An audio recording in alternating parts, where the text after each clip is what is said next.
আচ্ছা, আমি একটু আরেকবার সংক্ষেপে 54 ধারা থেকে আলোচনা করি। 54 হলো বিনা পরোয়ানায় গ্রেফতার। পুলিশ যেই সকল ক্ষেত্রে বিনা পরোয়ানায় গ্রেফতার করতে পারে। সর্বপ্রথম হলো কগনিজেবল অফেন্স বা আমলযোগ্য অপরাধ। কেউ যদি পুলিশের সামনে কোন আমলযোগ্য অপরাধ করে তাহলে তাকে বিনা পরোয়ানায় গ্রেফতার করতে পারবে। দ্বিতীয়ত হলো যে আইনসঙ্গত কারণ ব্যতীত কারো নিকট যদি ঘর ভাঙা যন্ত্রপাতি পাওয়া যায় সেই ব্যক্তিকে পুলিশ বিনা পরোয়ানায় গ্রেফতার করতে পারবে। তৃতীয়ত হলো যে সরকার যাকে অপরাধী হিসেবে ঘোষণা করেছে, থানায় অনেক সময় গিয়ে গেলে দেখবেন যে এদেরকে ধরিয়ে দিন মর্মে এদের ছবি প্রকাশ করা হয়, অথবা গ্যাজেটের মাধ্যমে অনেক সময় সরকার ঘোষণা দেয় এদেরকে ধরিয়ে দেওয়ার জন্য, তাদেরকে বিনা পরোয়ানায় গ্রেফতার করা যাবে। তারপরে যার নিকট চোরাই মাল পাওয়া যাবে, আমরা যখন সেকেন্ড হ্যান্ড বা পুরাতন কোনো জিনিস কিনি, যদি এমন কোনো জিনিস অথবা কেউ চুরি করে সেই চোরাই মালটা নিজের হেফাজতে রাখলো, এই ব্যক্তিকে কি করা যাবে? বিনা পরোয়ানায় আদালতের অনুমতি ছাড়াই গ্রেফতার করা যাবে। পঞ্চমত হলো যে পুলিশ বা সরকারি কাজে কেউ যদি বাধা প্রদান করে, যেই বাধা প্রদান করবে তাকে বিনা পরোয়ানায় গ্রেফতার করা যাবে। পঞ্চমত হলো যে বাংলাদেশের সশস্ত্র বাহিনী, সেনা, নৌ, বিমান, এই 3 বাহিনী থেকে যদি কেউ পলাতক হয় বা পলায়ন করে সেই ব্যক্তিকে পুলিশ কি করতে পারবে? বিনা পরোয়ানায় গ্রেফতার করতে পারবে। এরপরে হলো যে ব্যক্তি বাংলাদেশের বাইরে অর্থাৎ প্রবাসী বা বাংলাদেশের কোন নাগরিক বাংলাদেশের বাইরে গিয়ে এমন কোন অপরাধ করলো যেটা বাংলাদেশে অপরাধ বলে গণ্য, এই অপরাধটা করলে বাংলাদেশে কি করতে পারবে? তাকে বিনা পরোয়ানায় গ্রেফতার করতে পারবে। এরপরে হলো যে এমন কোন ব্যক্তি যিনি ফৌজদারি কার্যবিধির 565(3) ধারার শর্ত লঙ্ঘন করেন। 565(3) ধারায় বলা হচ্ছে যে কোন আসামি সাজা ভোগ করার পর আদালত চাইলে তাকে একটু অবজারভেশনে রাখার জন্য বা নজরদারিতে রাখার জন্য কিছু শর্ত দিতে পারে। কি শর্ত? যে সে যদি বাসস্থান ত্যাগ করে বা চেঞ্জ করে তাহলে সে এই বিষয়ে কি করবে? আদালতকে অবহিত করবে। অথবা সে যদি নিজে অন্য কোথাও চলে যায়, বাসস্থান ত্যাগ না করলো, তার বাড়ি পরিবর্তন না করলো, বাট নিজে এক জেলা থেকে আরেক জেলায় যাইতে চাইলে কি করতে হবে? কোর্টকে অবহিত করতে হবে। এই যে শর্তটা দিল, সে মুক্তি পাওয়ার পর যদি এই শর্ত অবলম্বন না করে বা প্রতিপালন না করে, ধরেন সে ঢাকা থেকে চট্টগ্রাম চলে গেল বাট কোর্টকে অবহিত করলো না, এই যে শর্ত লঙ্ঘন এমন যদি কেউ করে তাকে বিনা পরোয়ানায় গ্রেফতার করতে পারবে।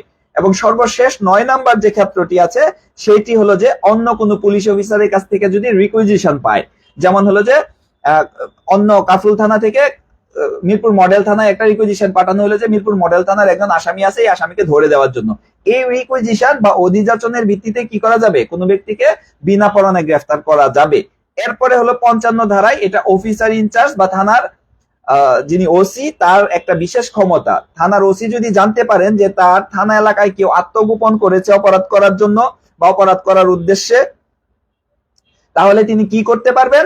একে বিনা পরোয়ানায় গ্রেফতার করতে পারবেন। শুধু একে না, আরো এমন কোন ব্যক্তি যার কোনো প্রকাশ্য জীবিকা নাই, সে দেদারছে কি রাজার হালে জীবন যাপন করতেছে বা তার কি কোনো প্রকাশ্য জীবিকা নাই, এমন সন্দেহভাজন কোনো ব্যক্তি থাকলে, অথবা পেশাগত অপরাধী যেমন পেশাগত ডাকাত, গৃহভঙ্গকারী, তারপরে চোর, যারা অভ্যাসগতভাবে চুরাই মাল কেনা বেচা করে এমন ব্যক্তি হতে পারে, স্বর্ণের দোকানদার হতে পারে, টোকাইদের কাছ থেকে মোবাইল ছিনতাইকারী মোবাইল কেনা বেচা করে আব্দুল্লাহপুরের দিকে, টঙ্গীর দিকে এই ধরনের বেশি।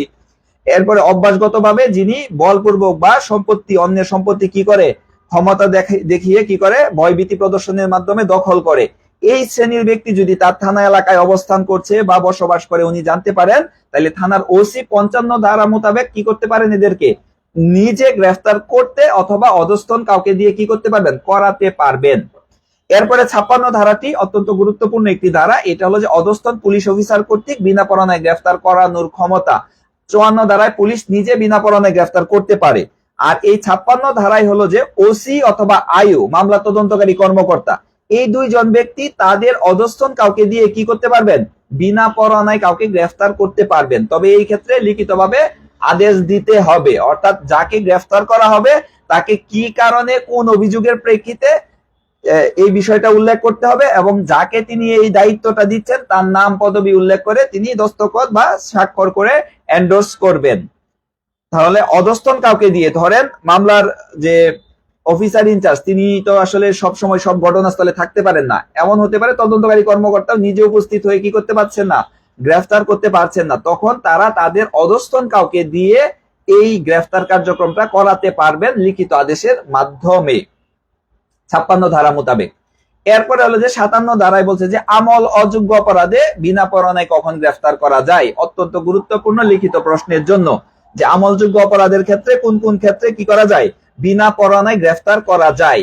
আমল অযোগ্য অপরাধ কোনগুলো? ছোট ধরনের অপরাধ, 4-1 চতে হলো আমলযোগ্য অপরাধ, আর আমল অযোগ্য হলো কোনটা? 4-1 খতে। শুরুতে বলছে আমল অযোগ্য অপরাধ মানে যে অপরাধের জন্য পুলিশ কি করতে পারে না, বিনা পরোয়ানায় গ্রেফতার করতে পারে না। 4-1 ঢতে একটু দেখে নেই, সরি, আমল অযোগ্য অপরাধ হলো 4-1 ঢ, আর 4-1 খতে হলো জামিনযোগ্য অপরাধ। তো ভুল বলছি, এটা একটু কারেকশন করে নেবেন। তাহলে আমল অযোগ্য অপরাধের ক্ষেত্রে কখন বিনা পরোয়ানায় গ্রেফতার করা যায়? তাহলে একটা হলো পুলিশ যদি পুলিশের সামনে কেউ আমলযোগ্য অপরাধ করে, অথবা কেউ গ্রেফতার করে, অর্থাৎ পাবলিক যদি গ্রেফতার করে পুলিশের কাছে কোনো ব্যক্তিকে সোপর্দ করে, সোপর্দ করার পর পুলিশ তো তাকে আর বিনা পরোয়ানায় গ্রেফতার করতে পারতেছে না, কারণ কি অপরাধটা আমল অযোগ্য বা ছোট বা ঠুনকো অপরাধ। সেই ক্ষেত্রে পুলিশ কি করবে, তার নাম ঠিকানা যাচাই করতে পারে। নাম ঠিকানা যখন তার কাছে প্রশ্ন করলো, বা দুইজন ধরেন মারামারি করলো পুলিশের সামনে, 300 ফিটে দুইজন ব্যক্তি মারামারি করছে, পুলিশ টহল ডিউটি তাদেরকে পেলে কি তাদেরকে দুইজনে প্রকাশ্যে যদি মারামারি করে, তাদেরকে এই অপরাধটা কি 160 পেনাল কোডের 160 ধারার এই অপরাধটি আমল অযোগ্য অপরাধ। এই আমল অযোগ্য অপরাধে তাদেরকে কি করতে পারবে না, গ্রেফতার করতে পারবে না বিনা পরোয়ানায়। তখন তাদেরকে কি করবে পুলিশ, নাম ঠিকানা জিজ্ঞেস করবে। তখন সে যদি নাম ঠিকানা প্রকাশ করতে অস্বীকৃতি জানায়, অথবা এমন নাম ঠিকানা দিল যেটা সঠিক নয়, মানে মিথ্যা নাম ঠিকানা প্রদর্শন করে বা প্রকাশ করে, সেই ক্ষেত্রে পুলিশ অফিসার তার নাম ঠিকানা যাচাই করার জন্য তাকে বিনা পরোয়ানায় গ্রেফতার করতে পারবে। এরপরে বলতেছে যে এই ব্যক্তিকে কি, যখন আমল অযোগ্য অপরাধে কোনো ব্যক্তিকে গ্রেফতার করা হলো নাম ঠিকানা যাচাই করার জন্য, তখন যদি এর থানায় আনার পরে নাম ঠিকানা সঠিক পাওয়া যায়, তাহলে কি এখতিয়ারবান ম্যাজিস্ট্রেটের নিকট হাজির হওয়ার জন্য জামিনদার সহ অথবা জামিনদার ব্যতীত এই ব্যক্তিকে মুচলেকা নিয়ে পুলিশ কি করতে পারবে, তাকে জামিনে মুক্তি দিতে পারবে। তাহলে পুলিশ জামিনে মুক্তি দিতে পারে 57(2) উপধারা অনুসারে। তাহলে কোন ব্যক্তি যদি আমল অযোগ্য অপরাধ করে পুলিশের সামনে, অথবা কেউ গ্রেফতার করে পুলিশের কাছে সোপর্দ করলো, সোপর্দ করার পর পুলিশ যদি দেখে যে অপরাধটা কি আমল অযোগ্য, সেই ক্ষেত্রে পুলিশ তাকে কি করতে পারবে, নাম ঠিকানা যাচাই করতে পারবে, যে আপনার নাম ঠিকানা কি, দিলে এই নাম ঠিকানা যাচাই করে তাকে মুচলেকা নিয়ে ছেড়ে দেওয়ার বিধান আছে। কিন্তু নাম ঠিকানা যদি অস্বীকার করে দেওয়ার জন্য বা মিথ্যা নাম ঠিকানা দেয়, তাহলে পুলিশ কি 57(1) উপধারা অনুসারে বিনা পরোয়ানায় গ্রেফতার করতে পারে আমল অযোগ্য অপরাধের ক্ষেত্রে।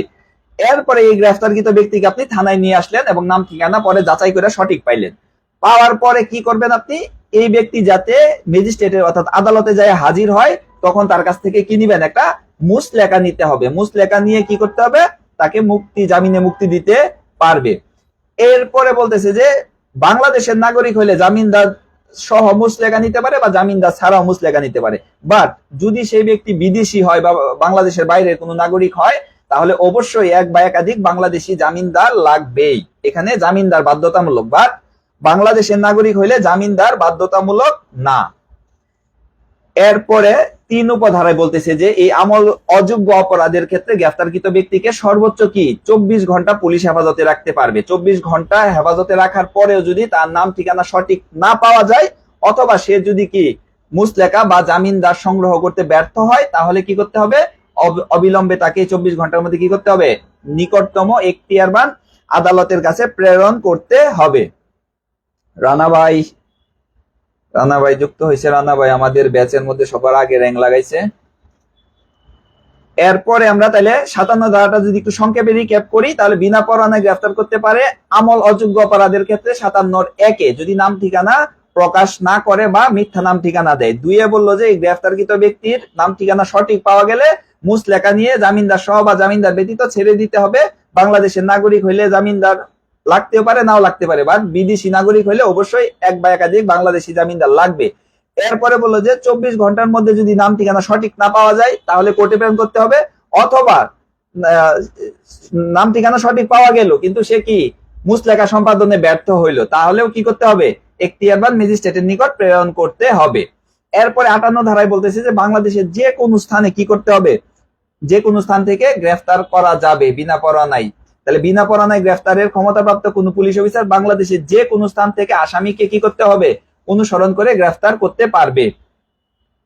এরপরে চলে যায় যে পাবলিক কখন বিনা পরোয়ানায় গ্রেফতার করতে পারে 59 ধারা। 3টা ক্ষেত্রে, একটা হলো যে পাবলিকের সামনে যদি কোনো ব্যক্তি জামিনের অযোগ্য কোনো অপরাধ করে বা আমলযোগ্য কোনো অপরাধ করে, অথবা কোনো প্রক্লেমড অফেন্ডার বা সরকার কর্তৃক ঘোষিত অপরাধীদেরকে কি করতে পারে, সামনে পায় তাহলে বিনা পরোয়ানায় গ্রেফতার করতে পারে। তাহলে পাবলিকও কি করতে পারে, আদালতের অনুমতি ছাড়াই কোনো ব্যক্তিকে গ্রেফতার করতে পারবে। এমন কোনো অপরাধ, ধরেন কেউ খুন করতেছে, ধর্ষণ অথবা ডাকাতি করতেছে, অথবা কাউকে খুন করার উদ্যোগ গ্রহণ করছে, অ্যাটেম্পট টু মার্ডার করতে উদ্যত হয়েছে, এই সকল ক্ষেত্রে কি করতে পারবে, কোনো ব্যক্তিকে, ওই যে ব্যক্তি অপরাধটা করতে চাচ্ছে বা করছে বা করে ফেলেছে, এই ব্যক্তিকে বিনা পরোয়ানায় গ্রেফতার করতে পারবে। আর আমলযোগ্য অপরাধ তো আমরা জানি, মানে বড় ধরনের 4-1 চতে অথবা ফৌজদারি কার্যবিধির 2য় তফসিলে যে অপরাধ বা বাংলাদেশের অন্য কোনো আইনে যে অপরাধগুলোকে আমলযোগ্য হিসেবে উল্লেখ করা আছে, ওই অপরাধগুলো যদি চোখের সামনে কেউ করে, মানে বড় ধরনের অপরাধগুলো যদি কেউ করে, তাহলে তাকেও কি করতে পারবে, জনগণ বিনা পরোয়ানায় গ্রেফতার করতে পারবে। আর একটা অপরাধীর কথা বলা হচ্ছে, যেটা হলো সরকার যাকে অপরাধী হিসেবে ঘোষণা করছে, মূলত পলাতক আসামি বা সন্ত্রাসীদেরকে সরকার এই কাজটা গেজেট বিজ্ঞাপনের মাধ্যমে করে থাকে। তাহলে এই সকল ক্ষেত্রে কি করতে পারবে, বিনা পরোয়ানায় জনগণই গ্রেফতার করতে পারবে। গ্রেফতার করার পর তার কাজ কি, তার কাজ হলো নিকটতম পুলিশ অফিসারের কাছে বা ম্যাজিস্ট্রেটের কাছে কি করা, তাকে উপস্থাপন করা। পুলিশ অফিসারের কাছে উপস্থাপন করলে পুলিশ অফিসার কি করবে, বিনা পরোয়ানায় গ্রেফতারকৃত ব্যক্তিকে পাবলিক পুলিশ অফিসারের কাছে সোপর্দ করবে। সোপর্দ করার পর পুলিশ অফিসার 59(2) ধারা অনুসারে তাকে আবার 54 ধারায় গ্রেফতার করবে। 54 ধারায় গ্রেফতার করার পর কি করবে, দেখবে যে অপরাধটা জামিনযোগ্য না জামিন অযোগ্য। যদি জামিনযোগ্য হয় তাহলে তো জামিনের ব্যবস্থা করে তাকে মুচলেকা নিয়ে ছেড়ে দেবে, আর জামিন অযোগ্য হলে তাকে কি করবে, কোর্টে চালান দিয়ে পাঠায় দিবে। এরপরে হলো 3 ধারায় বলছে, আর যদি গ্রেফতারকৃত ব্যক্তি আমলের অযোগ্য অপরাধে অভিযুক্ত হয় এবং নাম ঠিকানা জানাতে অস্বীকার করে অথবা মিথ্যা নাম ঠিকানা প্রদান করে, তাহলে কি 57 ধারার বিধান সাপেক্ষে তাকে কি করতে হবে, কোর্টে প্রেরণ করতে হবে। অন্যথায় তাকে মুচলেকা নিয়ে ছেড়ে দিতে হবে। একটা আমলযোগ্য অপরাধ করে নাই, আমল অযোগ্য অপরাধ করছে এবং নাম ঠিকানা সঠিক পাওয়া গেছে, তাহলে কি মুচলেকা সম্পাদন করে তাকে কি করতে পারবে, পুলিশ ছেড়ে দিতে পারবে। মূলত ওই যে 57 শুরুতেই বললাম যে পুলিশের সামনে যদি কেউ আমল অযোগ্য অপরাধ করে অথবা কেউ সোপর্দ করে কাউকে, সেই ক্ষেত্রে কি করতে পারবে, পুলিশ তাকে এই জামিনের ব্যবস্থা থাকলে জামিনে ছাড়বে, জামিনের ব্যবস্থা না থাকলে কি করবে, কোর্টে চালান দিয়ে প্রেরণ করবে। এরপরে 60 ধারায় বলতেছে যে বিনা পরোয়ানায় গ্রেফতারকৃত ব্যক্তিকে জামিনের বিধান সাপেক্ষে বিলম্ব না করে এখতিয়ারুদ্দিন ম্যাজিস্ট্রেট বা থানার অফিসার ইনচার্জের নিকট হাজির করতে হবে। এই যে আপনি পরোয়ানা ছাড়া কাউকে অ্যারেস্ট করলেন, অ্যারেস্ট করার পর 2 জন ব্যক্তির কাছে তাকে উপস্থিত করতে হবে, হয় ম্যাজিস্ট্রেটের কাছে নয় থানার অফিসার ইনচার্জের কাছে আপনার তাকে নিয়ে উপস্থাপন করতে হবে। এরপরে 61 ধারাটা লিখিত প্রশ্নের জন্য গুরুত্বপূর্ণ, আমাদের প্রাসঙ্গিক বিভিন্ন জায়গায় এই বিষয়টা লাগে। এইখানে রিমান্ডের বিষয়টাও আছে এবং পুলিশ বিনা পরোয়ানায় গ্রেফতার করলে কোনো ব্যক্তিকে কতক্ষণ আটক রাখতে পারে এই বিষয়টা 24 ধারা এই ধারাটাতেই আছে। সাধারণ আইনে মনে করে যে 24 ঘন্টার মধ্যে একটা মামলা কি করা যায়, তদন্ত করা যায়। এই জন্য 24 ঘন্টা সময় দিচ্ছে পুলিশ হেফাজতে আসামিকে রাখার জন্য। তো এই যে বিনা পরোয়ানায় কোনো ব্যক্তিকে আপনি গ্রেফতার করলেন পুলিশ অফিসার হিসেবে, আপনি সর্বোচ্চ কতক্ষণ তাকে হেফাজতে রাখতে পারবেন, 24 ঘন্টা। তাহলে বলা হচ্ছে যে ফৌজদারি কার্যবিধির 167 ধারা মোতাবেক ম্যাজিস্ট্রেটের বিশেষ আদেশ ব্যতীত, মানে রিমান্ড, এই 24 ঘন্টার মধ্যে একজন আসামিকে গ্রেফতার করার পর পুলিশ 24 ঘন্টা রাখতে পারে। এখন 24 ঘন্টার মধ্যে যদি তদন্ত শেষ না হয় এবং আসামিকে পুনরায় পুলিশের হেফাজতে আনা লাগে, তাহলে আমাদের কি করতে হয়, ইন্টারোগেশন বা জিজ্ঞাসাবাদের জন্য ম্যাজিস্ট্রেটের কাছে একটা আবেদন দিতে হয় যে মাননীয় আদালত এই কারণে আসামির থেকে মামলার মূল রহস্য, সহযোগী আসামিদের গ্রেফতার এবং নাম ঠিকানা যাচাইয়ের জন্য এবং আলামত উদ্ধার ইত্যাদি কারণে আসামিকে পুনরায় পুলিশ হেফাজতে নেওয়া দরকার। তখন সিআরপিসির 167 ধারা মোতাবেক আমরা কি করি, ম্যাজিস্ট্রেটের কাছে একটা আবেদন করি। এই আবেদন যে মঞ্জুর করে আবার যদি পুলিশ হেফাজতে ওই ব্যক্তিকে দেয়, ওইটাকে আমরা রিমান্ড বলি। যদিও ফৌজদারি কার্যবিধিতে রিমান্ড শব্দটা নাই, এটা আছে শুধু সন্ত্রাস বিরোধী আইনে 26 ধারায় সম্ভবত এই রিমান্ড শব্দটা আছে, আর বাকি সব জায়গায় আছে ইন্টারোগেশন বা জিজ্ঞাসাবাদ। মূলত এটা নিয়ম একটা কাচের ঘরে, যেখানে আসামির আত্মীয় স্বজন বাইরে থেকে সব দেখতে পারবে এবং ভেতরে কি পুলিশ জিজ্ঞাসাবাদ করবে। এইভাবে আসলে রিমান্ডের হাইকোর্টের নির্দেশনা, যদিও আমাদের থানাগুলোতে স্থান সংকুলান এবং এই বিশেষ ব্যবস্থা নাই বললেই চলে। তাহলে এই ইন্টারোগেশনটা কি, পুলিশ আসামিকে জিজ্ঞাসাবাদ করবে কখন, যখন 24 ঘন্টার বাইরে যখন আবার আসামিকে নেওয়া লাগে তখন। এখন এই 24 ঘন্টা আসলে কতক্ষণ, ধরেন একজন আসামিকে আপনি গ্রেফতার করলেন ভোলা জেলা থেকে, আনতে হবে কোথায়, কাফরুল মডেল থানার যে ম্যাজিস্ট্রেট বা ঢাকার আদালতে। এখন আমরা জানি যে ভোলা জেলার জোয়ার ভাটার উপরে এর নৌকা চলাচল বা ওই যে জাহাজ চলাচল করে, জোয়ার ভাটার উপরে অনেক কিছু, তো আনতেই তো অনেক সময় 24 ঘন্টা লাগে, বা বৈরী আবহাওয়ার কারণে কাউকে আনতে পারলো না। এই ক্ষেত্রে আসলে 24 ঘন্টার হিসাবটা কি? 24 ঘন্টার হিসাব হলো গ্রেফতারের স্থান থেকে আদালতে পৌঁছাইতে যে সময় লাগবে ওই সময় বাদ দিয়ে থানায় পুলিশের হেফাজতে 24 ঘন্টা রাখতে পারবে। অর্থাৎ থানায় যখন আসামি এন্ট্রি দেয়, জিডিতে লিখি যে আসামির আগমন, নাম ঠিকানা সময় সব লিখে রাখি, এবং পরবর্তীতে যখন কোর্টে প্রেরণ করবে তখন এই থানা থেকে বের হওয়া, এর মাঝখানে 24 ঘন্টা পুলিশ হেফাজতে রাখতে পারবে। এই যে গ্রেফতারের স্থান থেকে যে কোর্টে প্রেরণ, এই সময় বাদ দিয়ে পুলিশ কি করতে পারবে? 24 ঘন্টা হেফাজতে রাখতে পারবে। আর এই 24 ঘন্টার মধ্যে যদি মামলা তদন্ত বা তথ্য সংগ্রহ করা সম্পন্ন না হয়, পরবর্তীতে 167 ধারা মোতাবেক আবেদন দিয়ে আবার আসামিকে আনা যাবে, এবং সর্বোচ্চ কত দিন? সর্বোচ্চ 15 দিন পুলিশকে ইন্টারোগেশনের জন্য কোন আসামিকে ম্যাজিস্ট্রেট বা আদালত ক্ষমতা দিতে পারেন। তাহলে 61 ধারায় হলো যে পুলিশ 24 ঘন্টা আসামিকে হেফাজতে রাখবে বিনা পরোয়ানার ক্ষেত্রে। কিন্তু যদি আদালতের গ্রেফতারি পরোয়ানামূলক গ্রেফতার করা হয় তাহলে জামিনের বিধান সাপেক্ষে, অর্থাৎ জামিন থাকলে জামিনে ছাড়বে, নচেত অবিলম্বে কোর্টে প্রেরণ করবে 81 ধারা মোতাবেক। 81 ধারায় বলছে যে যদি পরোয়ানামূলক কাউকে গ্রেফতার করা হয় তাহলে 76 ধারার বিধান সাপেক্ষে, অর্থাৎ জামিনের শর্ত যদি থাকে পরোয়ানায়, সেই শর্ত প্রতিপালন করে অবিলম্বে কোর্টে প্রেরণ করতে হবে। সেখানে কিন্তু আর 24 ঘন্টা নাই। আর 61 ধারা হলো বিনা পরোয়ানায় যদি গ্রেফতার করেন কাউকে, সেই ক্ষেত্রে 24 ঘন্টা সময় পাবেন। এরপরে হলো যে 62 ধারা, যে থানার অফিসার ইনচার্জ তার এখতিয়ারধীন এলাকার মধ্যে বিনা পরোয়ানায় যদি কাউকে গ্রেফতার করেন তাহলে এই বিষয়ে জামিনের শর্ত থাকলে যদি জামিনে ছেড়েও দেন তাহলে এই বিষয়টা কি করবেন? ম্যাজিস্ট্রেটকে অবহিত করবেন। যদি মেট্রোপলিটন এরিয়া, অর্থাৎ ডিএমপি, সিএমপি, কেএমপি, জিএমপি, এই ধরনের যে মেট্রোপলিটন এরিয়া আছে, এই মেট্রোপলিটন এরিয়ার ক্ষেত্রে চিফ মেট্রোপলিটন ম্যাজিস্ট্রেটের নিকট কি করবেন? প্রতিবেদন দাখিল করবেন যে এই ব্যক্তিকে বিনা পরোয়ানায় গ্রেফতার করা হয়েছে এবং এই ব্যক্তিকে বিনা পরোয়ানায় গ্রেফতার করে জামিনে বা মুচলেকায় ছেড়ে দেওয়া হয়েছে। এই বিষয়ে কি করবেন? প্রতিবেদন দাখিল করবেন। আর অন্যান্য এলাকার ক্ষেত্রে দুইজন ব্যক্তিকে দিবেন, একটা হলো চিফ জুডিশিয়াল ম্যাজিস্ট্রেট আর একটা হলো চিফ জেলা ম্যাজিস্ট্রেট, অর্থাৎ ডিসি বা জেলা প্রশাসক। এই দুই জায়গায় কি করবেন? প্রতিবেদন দাখিল করবেন। আর মেট্রোপলিটন এরিয়া হলে শুধু চিফ মেট্রোপলিটন ম্যাজিস্ট্রেটকে থানার ওসি কি করবেন? বিনা পরোয়ানায় গ্রেফতারকৃত ব্যক্তিদের সম্পর্কে অবহিত করবেন প্রতিবেদনের মাধ্যমে 62 ধারা মোতাবেক। এরপরে 63 ধারাটা পুলিশের জন্য অত্যন্ত গুরুত্বপূর্ণ জানার জন্য। এটা হলো যে পুলিশ অফিসার কর্তৃক কোনো ব্যক্তিকে যদি গ্রেফতার করা হয় সেই ক্ষেত্রে এই ব্যক্তিকে ছাড়তে হলে 3টা পদ্ধতি আছে। 1, তার মুচলেকা নিতে হবে। 2, জামিনের বিধান, অর্থাৎ জামিন যদি সে আনতে পারে বা জামিনের ব্যবস্থা করতে পারে। 3, ম্যাজিস্ট্রেটের বিশেষ আদেশ ব্যতীত তাকে কি করা যাবে না? ডিসচার্জ করা যাবে না বা মুক্তি দেওয়া যাবে না। অর্থাৎ কোনো একজন আসামিকে আপনি জাস্ট ধরেন পাবলিকে আপনার কাছে একজন ব্যক্তিকে গাঁজা খাওয়া অবস্থায় বা কোনো কারণে সোপর্দ করলো, এই যে আসামিকে আপনি পুলিশ হেফাজতে নিলেন এটাই গ্রেফতার হিসেবে গণ্য। এবং এই গ্রেফতার করার পর একে যদি আপনি বললেন যে আসলে এ অপরাধ করে নাই, কোনো কারণে মনে হলো যে আসলে এ অপরাধী করে নাই, মব বা এখন যেটা চর্চা শুরু হচ্ছে যে সবাই মিলে বলছে ধরে পুলিশের হেফাজতে দিল, তা আপনি একে ছেড়ে দিতে চাচ্ছেন যে আসলে এখনো অপরাধ করে নাই, আমি একে ছেড়ে দিব। আপনি যদি খালি একে ছেড়ে দেন আর এ যদি রাস্তা থেকে কোনো দুর্ঘটনা হয় বা এর কোনো যাই কিছু হয়, ক্ষতিগ্রস্ত হয়, সম্পূর্ণ লায়াবিলিটি আসবে পুলিশের উপরে। পুলিশের হেফাজতে কাউকে নেওয়া হলেই তাকে 3টা পদ্ধতি অবলম্বন করে ছাড়তে হবে। হয় তাকে মুচলেকা দিতে হবে, অথবা জামিন থাকতে হবে, অথবা ম্যাজিস্ট্রেটের বিশেষ আদেশ লাগবে। এই 3টা ছাড়া কোনোভাবেই কোনো আসামি, সন্দেহভাজন ব্যক্তি বা যাকে পুলিশ হেফাজতে নিয়েছে তাকে ছাড়া যাবে না। তাহলে পুলিশ কাউকে ধরলেই এই 3টার একটা যে কোনো পদ্ধতি অবলম্বন করতেই হবে এবং করতেই হবে।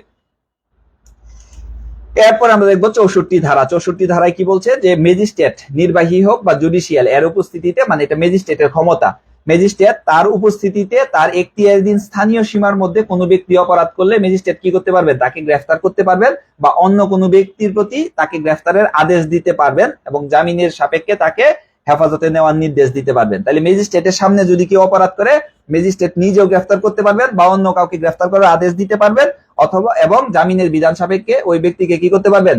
হেফাজতে নিতে পারবেন। এটা ম্যাজিস্ট্রেটের ক্ষমতা। এরপরে 65 ধারায় বলতেছে যে ম্যাজিস্ট্রেট যখন উপস্থিত থাকেন এবং তার এখতিয়ারধীন সীমার মধ্যে যাকে গ্রেফতারের জন্য তিনি ক্ষমতাবান এমন কোন ব্যক্তিকে তিনি গ্রেফতার করতে পারেন, সেইখানে যদি তাকে গ্রেফতার করতে বা করার জন্য কি তিনি নির্দেশ দিতে পারবেন এবং প্রয়োজন হলে পরোয়ানা জারি করতে পারবেন। 64 ধারাটা হলো যে তিনি মৌখিকভাবে নির্দেশ দিতে পারেন গ্রেফতার করার জন্য। 65 ধারা হলো যে তিনি ইনস্ট্যান্ট জায়গায় থেকে গ্রেফতারি পরোয়ানা ইস্যু করতে পারেন, অর্থাৎ তিনি লিখিত আদেশ দিলে ওটা কি হয়ে যাবে? ম্যাজিস্ট্রেট বা উনি আদালত হিসেবে গণ্য। তো এই ব্যক্তির লিখিত আদেশটা কি হয়ে যাবে? গ্রেফতারি পরোয়ানা হয়ে যাবে। তাহলে ম্যাজিস্ট্রেট যিনি যেখানে যান সেইখানেই গ্রেফতারি পরোয়ানা ইস্যু করতে পারেন। এটাই মূলত 65 ধারা। তাহলে 64তে ম্যাজিস্ট্রেট গ্রেফতারের জন্য নির্দেশ দিতে পারেন, 65তে গ্রেফতারের জন্য পরোয়ানা ইস্যু করতে পারেন। এরপরে 66 ধারাটা বলতেছে যে পুলিশ হেফাজত থেকে বা আইনসঙ্গত হেফাজত থেকে যদি কোনো ব্যক্তি পলায়ন করে, অনেক সময় গাজীপুরে সর্বোচ্চ এই ঘটনাটা বেশি ঘটে। গাজীপুরে শিশু সংশোধনাগার আছে এবং শিশুদেরকে কি করা যায় না, হ্যান্ডকাপ পরানো যায় না, এবং এই শিশুদেরকে চট্টগ্রাম নিয়ে যেতে হয়, রংপুর নিয়ে যেতে হয়, বিভিন্ন আদালতে নিয়ে যেতে হয়। এই সকল ক্ষেত্রে নাইট গাড়ি দিয়ে, বা পুলিশের তো গাড়ি থাকে না, একজন আসামিকে নিয়ে যেতে হলে তো পুলিশের বড় একটা গাড়ি দেয় না, তখন এর সাথে 2জন পুলিশ সদস্য দেয় এবং এই আসামিকে সাথে করে নিয়ে যেতে হয়। এদেরকে কি করা যায় না, হ্যান্ডকাপ পরানো যায় না। যখন হ্যান্ডকাপ পরানো যায় না, এরা রাত্রে পালায়া যায়। এই ক্ষেত্রে সবচেয়ে বেশি এবং গাজীপুরে এই মামলা হয় বেশি কর্তব্য অবহেলার কারণে, কারণ সারা রাত অনেক সময় অনেকে ঘুমায় যায় এবং এই আসামি পালায়া যায়। এই ঘটনাটা সবচেয়ে বেশি ঘটে। আমি এখানে কর্মরত ছিলাম, অনেক মামলা দেখেছি যে অনেকে সাসপেনশন হয়েছিল। তো এই যে পুলিশ হেফাজত থেকে যদি কেউ পালায়া যায়, তাহলে যার হেফাজত থেকে এই আসামিকে ছিনিয়ে নেওয়া হলো সেই ব্যক্তি বাংলাদেশের যে কোনো স্থানে ধাওয়া করে ওই হেফাজত থেকে পলায়নকারী ব্যক্তিকে কি করতে পারবে, গ্রেফতার করতে পারবে। এটা যার হেফাজত থেকে পালাইছে সেই ব্যক্তিকে এই বিশেষ ক্ষমতাটাই 66 ধারায় দিছে, যে আইনসঙ্গত হেফাজত থেকে যদি পালায়া যায়, যার হেফাজত থেকে পালিয়ে গেছে ওই ব্যক্তি কি করতে পারবে, বাংলাদেশের যে কোনো স্থানে ধাওয়া করে ওই হেফাজত থেকে পলায়নকারী ব্যক্তিকে কি করতে পারবে, বিনা পরোয়ানায় গ্রেফতার করতে পারবে। এবং এই 66 ধারার কোন ব্যক্তিকে গ্রেফতার করতে যে যদি সেই ব্যক্তি কোথাও প্রবেশ করে, সেটা 47, 48, 49 ধারার ক্ষমতা প্রয়োগ করতে পারবে। 47-এ কি, কোন জায়গায় আবদ্ধ স্থানে বা বাড়িতে যদি কেউ প্রবেশ করে বা কোনো আসামি পলায়ন করেছে মর্মে পুলিশের কাছে সংবাদ থাকে, পুলিশ সেই বাড়ির মালিককে গিয়ে বলবে যে আপনার বাড়িতে আমার একটা আসামি আছে, আমি তাকে গ্রেফতার করতে চাই, আমাকে সার্চ করার সুযোগ দেন। এবং এই অনুরোধের প্রেক্ষিতে সেই ব্যক্তি সকল ব্যবস্থা করে দিবেন। যদি করে না দেন, 48 ধারা মোতাবেক ওই ব্যক্তি দরজা জানলা ভেঙে প্রবেশ করে সেখানে সার্চ করে আসামিকে গ্রেফতার করা যাবে। আর যদি হয় যে সার্চ ঢুকতে দিল অনুমতি, বাট পরে কি করলো, দরজা জানলা লাগাই দিল যে আসামিকে আমি নিয়ে যাইতে দিব না, সেই ক্ষেত্রে 49 ধারায় দরজা জানালা ভেঙে পুলিশ ওই আসামিকে নিয়ে মুক্তি লাভ করতে পারবে। এটা হলো 67 ধারায় বলছে যে 66 ধারায় কোনো আসামিকে গ্রেফতার করতে যায় যদি প্রয়োজন হয়, তাহলে 47, 48, 49 ধারার ক্ষমতা প্রয়োগ করতে পারবে পুলিশ।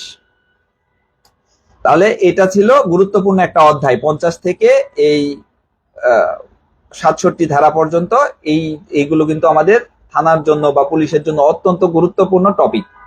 এরপরে আজ 100 পর্যন্ত আলোচনা করার চেষ্টা করব যদি সময় কোলায় আর কি। এরপরে আমরা দেখবো যে 6ষ্ঠ অধ্যায়ে চলে যাব, 5ম অধ্যায় শেষ। 6ষ্ঠ অধ্যায়ের শুরুতে বলতেছে যে সমন। আমরা খুব শুনে থাকি যে আসলে সমন বিষয়টা কি। সমন হলে আদালত যদি কাউকে সাক্ষী হিসেবে ডাকতে চায়, তাহলে এই ডাকার জন্য যে একটা লিখিত আদেশ দেন উনি, এই আদেশটাই হলো কি, সমন। আচ্ছা, শোনা যাচ্ছে তো? যদি বন্ধ হয়ে যায় আমি আবার কমেন্টের দিকে খেয়াল করি না, জানায় না আবার যে শোনা যাচ্ছে কিনা, আবার শোনা বন্ধ, সাউন্ড অফ হয়ে গেলে আবার সমস্যা।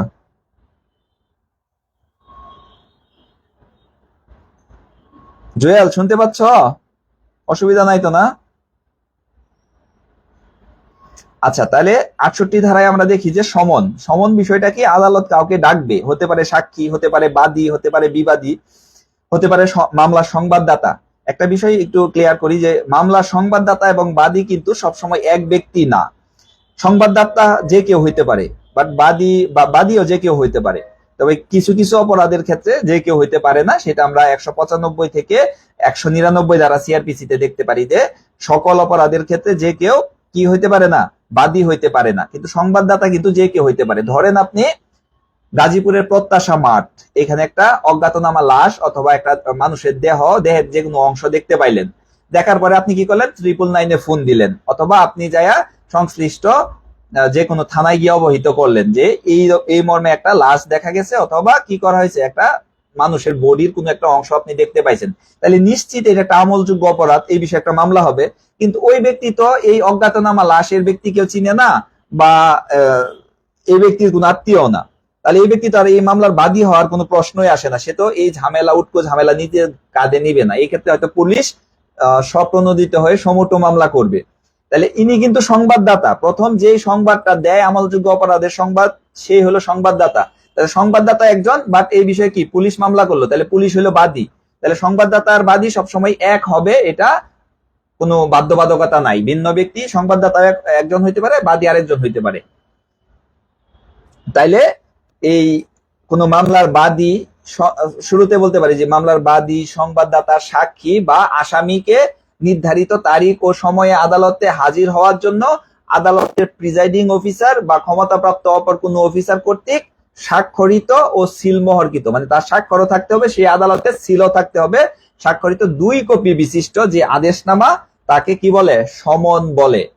তাহলে সমনের সংজ্ঞা আমরা 68 ধারা থেকে এবং পুলিশ রেগুলেশন 471 এর ঘ থেকে মূলত এই সংজ্ঞাটা আমরা পাই।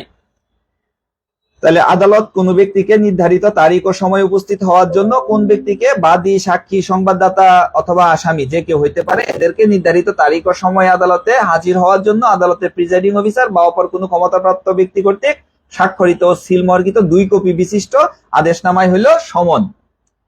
এরপরে এখান থেকে একটা গুরুত্বপূর্ণ প্রশ্ন হয় যে সমন কে কে জারি করতে পারে বা কে কে সমন জারি করতে পারে, এটা থেকে লিখিত প্রশ্ন প্রায়ই হয়।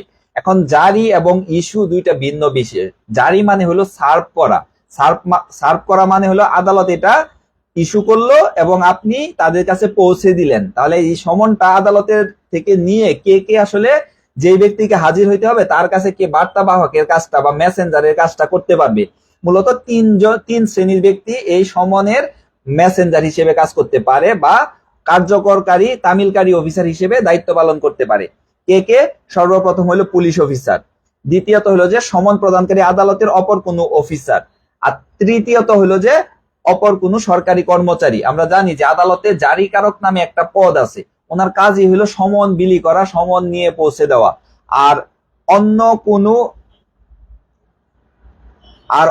কোনো সরকারি কর্মচারী, অর্থাৎ যখন কোনো সরকারি কর্মচারীর প্রতি কোনো সমন ইস্যু করতে হয়, তাহলে তখন কিভাবে করি? 72 ধারা মোতাবেক সেই ব্যক্তি যেই সরকারি প্রতিষ্ঠানে কর্মরত সেই ইউনিট বা বিভাগের যিনি প্রধান তার কাছে 2 কপি প্রেরণ করে, 1 কপি ওকে বুঝাইয়া দিয়ে অপর কপিতে প্রাপ্তি স্বীকার এবং প্রতিবেদন প্রেরণ করে দেয়। এইভাবে কি করতে হয়? সমন সরকারি কর্মচারীর প্রতি ইস্যু করতে হয়। তাহলে সমন কিন্তু যে কেউ কি করতে পারবে না? জারি করতে পারবে না। পুলিশ অফিসার পারবে, সমন প্রদানকারী আদালতের কোনো অফিসার পারবে, আর অপর কোনো সরকারি কর্মচারীর মাধ্যমে আদালত সমন জারি করাতে পারেন। তাহলে 3 শ্রেণীর ব্যক্তি সমন জারি করতে পারেন। আর সমন কয় কপি বিশিষ্ট হবে? সমন হবে 2 কপি বিশিষ্ট একটা লিখিত আদেশ হবে আদালতের। আদালতে কোনো ব্যক্তি যেন উপস্থিত হয় এই বিষয়ে তাকে ডাকার জন্য আদালত যেই আদেশটা দেয় বা যেই লিখিত আদেশটা ইস্যু করে সেটাই হলো সমন। এরপরে 69 ধারায় বলছে যে সমন জারির পদ্ধতি, সমন আসলে কিভাবে জারি করতে হবে বা কিভাবে আপনি সেটা পৌঁছে দিবেন, পৌঁছে দেওয়ার পর আপনার কি কি কাজ। সর্বপ্রথম যার প্রতি সমন জারি করা হবে তাকে 1 কপি প্রদান করতে হবে বা প্রদানের প্রস্তাব করতে হবে। যে জৈনেক, আচ্ছা শোনা যাচ্ছে, জৈনেক বাবুল আক্তার, যে বাবুল ভাইয়ের প্রতি একটা সমন ইস্যু করা হবে, তো আমি আমার প্রতি এই সমন ইস্যু করার জন্য দায়িত্ব দেওয়া হলো। আমি নিয়ে বাবুল ভাইকে বলবো, ভাই আপনার এই তারিখে আদালতে উপস্থিত হওয়ার জন্য কি হয়েছে? একটা সমন ইস্যু হয়েছে, এই যে সমন। তাহলে প্রথমে হলো যে তাকে সমনের 1 কপি প্রদান করতে হবে। এরপরের কাজটাই হলো যে সমনের 2য় কপিতে প্রাপ্তি স্বীকার নিতে হবে। তা আমরা যেই কাজটা করি যে সমন জারির পদ্ধতি, এটা 1 লাইনে লিখে ফেলি, এই দুইটা উপধারাকে একসাথে করে ফেলি, যে যাকে সমন প্রদান করতে হবে বা যার প্রতি সমন ইস্যু জারি করতে হবে তাকে সমনের 1 কপি দিয়ে অপর কপিতে প্রাপ্তি স্বীকার, দুইটা লাইনকে একত্রে বলে ফেলি। তখন আসলে সমন জারির সাধারণ যে পদ্ধতি, এখানে আসলে 3টা কোটেশন আছে, আমরা 2টা কোটেশন খুঁজে পাই, আর একটা তখন মনে করি যে আমার ভুল হয়ে গেছে বা মনে করতে পারতেছি না, বাট এখানে 2টা বিষয় আছে। প্রথমটাতেই হলো যে যার প্রতি সমন ইস্যু করা হয়েছে তাকে সমনের 1 কপি প্রদান করতে হবে, এখানে একটা কাজ শেষ। দ্বিতীয় কপিতে, কারণ সমন কয় কপি বিশিষ্ট? 2 কপি বিশিষ্ট। দ্বিতীয় কপিতে কি করতে হবে? তার প্রাপ্তি স্বীকার বা অ্যাকনলেজমেন্ট নিতে হবে। 1 কপি বুঝিয়া পাইলাম লিখে সে কি করবে? স্বাক্ষর করবে, তারিখ দিবে। আর যদি কোনো সমিতিবদ্ধ কোনো প্রতিষ্ঠান, কোম্পানি, এদের প্রতি সমন ইস্যু করতে হয়, ধরেন কেউ একজন শারমিন গ্রুপের একটা শ্রমিকের প্রতি সে কি করছে? শ্রম আদালতে গিয়ে মামলা করছে, তাহলে তাকে ডাকতে হবে না? সে হলো মামলার বাদী। তখন তাকে ডাকতে হলে কি করতে হবে? সেই ব্যক্তির প্রতি না দিয়ে সেই কোম্পানির প্রতি বা সেই কোম্পানির কোনো একজন চাকরিজীবী যে গিয়ে একটা মামলা করছে বা কোনো কারণে সাক্ষী হয়েছে, তখন এমন ক্ষেত্রে যদি কারোর প্রতি কি করতে হয়? সমন ইস্যু করতে হয়, তাহলে ওই ব্যক্তি যে প্রতিষ্ঠান আছে সেই প্রতিষ্ঠানের সাধারণ সম্পাদক, স্থানীয় ম্যানেজার বা কর্পোরেশনের ক্ষেত্রে অফিস প্রধান বরাবর কি করতে হবে? সমন জারি করতে হবে।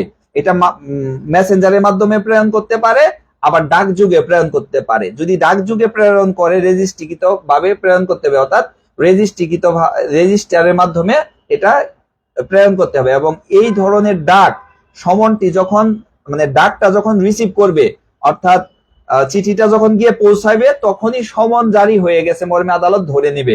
অর্থাৎ রেজিস্ট্রিকৃত উপায়ে যদি রেজিস্ট্রির মাধ্যমে যদি পত্র প্রেরণ করে, এই পত্রটা গ্রহণ করার সাথে সাথে সমনটা কি হয়েছে, জারি হয়েছে মর্মে আদালত ধরে নিবে। এরপরে এখানে একটু পেনাল কোডের কয়েকটা বিষয় আমরা জানবো, যে কোনো ব্যক্তি যদি এই সমন এড়ানোর জন্য কি হয়, পলাতক হয়, তাহলে সে পেনাল কোডের 172 ধারায় অপরাধী হবে।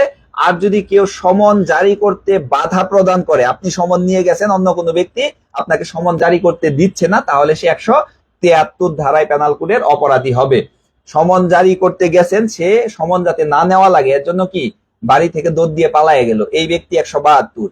আর আপনি সমন নিয়ে যাচ্ছেন, এর আগে আপনাকে বাধা দিচ্ছে, তাহলে হলো 173 ধারায় সে কি হবে, অপরাধী হবে।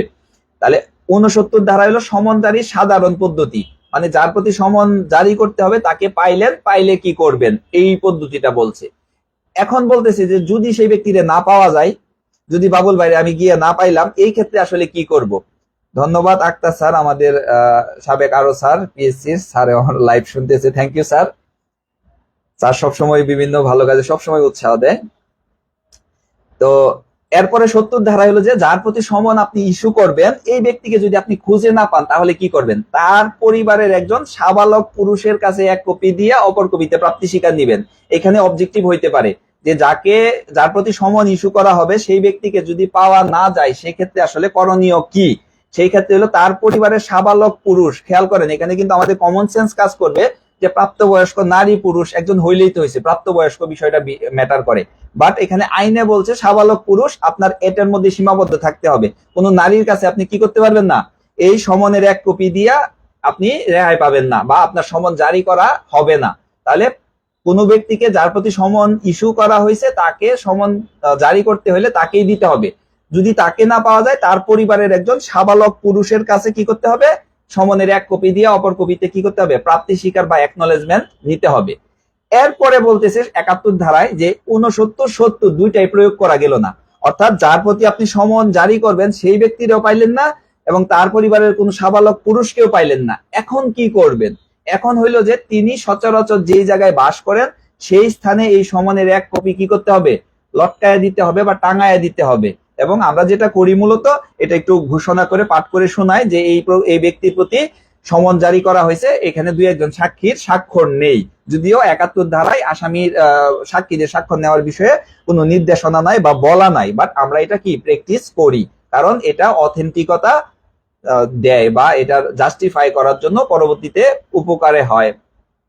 তাইলে 71 ধারায় বলতেছে যে 69 70 যদি প্রয়োগ করা না যায়, তাহলে যার প্রতি সমন জারি করতে হবে, ওই ব্যক্তি যেখানে বাস করেন সেই স্থানে প্রকাশ্য স্থানে কি করতে হবে, সমনের একটা কপি টাঙায় দিতে হবে, এবং অতঃপর সমন জারি করা হয়েছে মর্মে কি ধরে নিতে হবে।